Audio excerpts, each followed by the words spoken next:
Un soir, j'ai bu un demi-verre et j'ai remarqué que ma carafe posée sur la commode en face de mon lit était pleine jusqu'au bouchon de cristal. Pendant la nuit, un de ces réveils affreux dont je viens de vous parler. Et comme je voulus boire de nouveau, je m'aperçus avec stupeur que ma carafe était vide.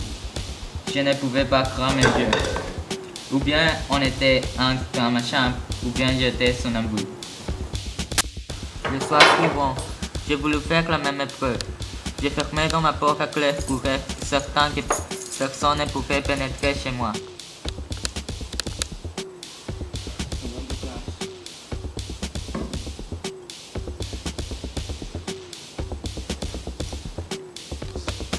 Je m'endormis et je me réveille comme chaque nuit.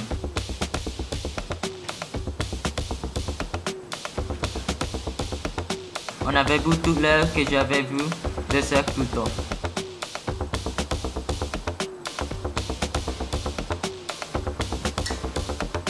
Alors, j'ai recours à des courses pour me convaincre que je n'accomplissais point ces actes innocents.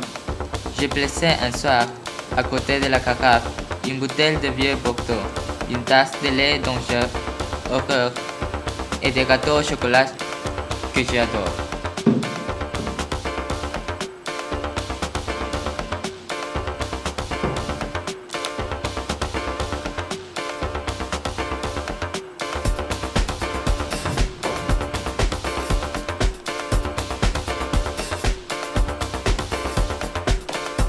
Le pain et le gâteau demeurent intacts. Le lait et l'œuf disparuront. Alors, chaque jour, je changeais les poissons et les nourritures. Jamais on ne toucha aux choses solides, compactes. Et on ne but un peu de liquide que du laitage frais et de l'eau surtout. Je me servis alors d'une ruse nouvelle contre moi-même. J'enveloppais tout l'objet auquel il fallait infalliblement toucher avec des bandelettes de mousseline blanche et je les recouvris encore avec une serviette de batiste. Puis, au moment de me mettre au lit, je me barbouillais les mains, les lèvres et les moustaches avec la mine de plomb.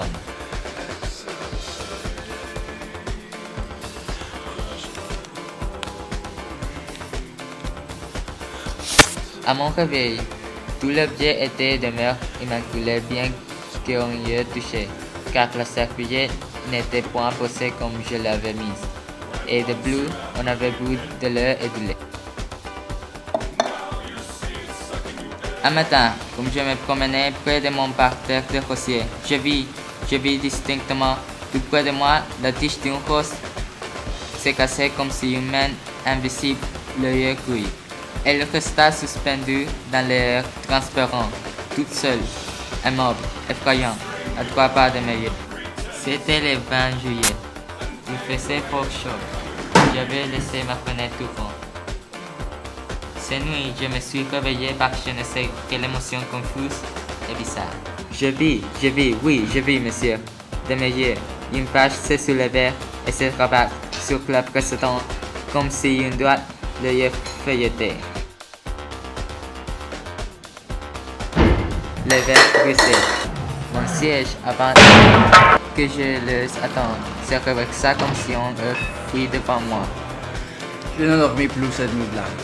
Et cependant, j'aurais pu encore être le jouet d'une illusion. Au réveil, les sons demeurent troublés. N'était-ce pas moi qui avais jeté mon fauteuil et ma lumière en précipitant comme un fou? Non, ce n'était pas moi. Je le savais à n'en point douter une seconde. Et cependant, je le voulais croire. Attendez! L'être! Comment la nommerais-je? L'invisible? Non, cela ne suffit pas. Je l'ai baptisé l'Orlan. Pourquoi? C'est point. Donc l'Orlan ne m'a quitté plus guère.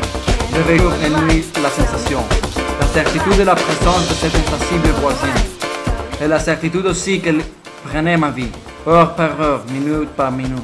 L'impossibilité de le voir m'exaspérait et j'allumais toutes les lumières de mon appartement, comme si je pouvais, dans cette clarté, le découvrir. Je le vis par un pan. Vous ne me croyez pas, je l'ai vu cependant. J'étais assis devant un livre quelconque, ne lisant pas, ne guettant, avec tous mes organes surexcités. Guettant celui que je sentais près de moi. Il était là. Mais où? Qui fait-il? Comme l'attendre. Donc, monsieur, un être nouveau, qui sans doute se multipliera bientôt, comme nous nous sommes multipliés, vient d'apparaître sur la terre. Ah, vous souriez. Pourquoi? Parce que cet être demeure invisible. Mais notre œil, monsieur, c'est un organe tellement élémentaire qu'il peut distinguer à peine ce qui est indispensable à notre existence. Ce qui est trop petit lui échappe. Ce qui est trop grand lui échappe. Ce qui est trop loin lui échappe. Il ignore les milliards de petites bêtes qui vivent dans une goutte d'eau. Il ignore les habitants, les plantes et les sols des étoiles voisines. Il ne voit pas l'air dont nous nous nourrissons. Il ne voit pas le vent qui est la plus grande force de la nature, qui renforce l'homme, abat les divises, déracine les arbres, soulève la mer et une montagne d'eau qui font couler les falaises de granit. Apercevez-vous l'électricité? Et cependant elle existe. Cet être que j'ai nommé l'or-là existe aussi. Qui est-ce, monsieur? C'est celui que la terre attend après l'homme. C'est celui que la terre attend après l'homme. Celui qui vient nous détrôner, nous asservir, nous dompter et se nourrir de nous peut-être. Comme nous nous nourrissons des bœufs ou des sangliers. This shit's gonna go. Well, the bloopers. Okay, and now I'm filming myself. Okay. 3, 2, 1. Agent.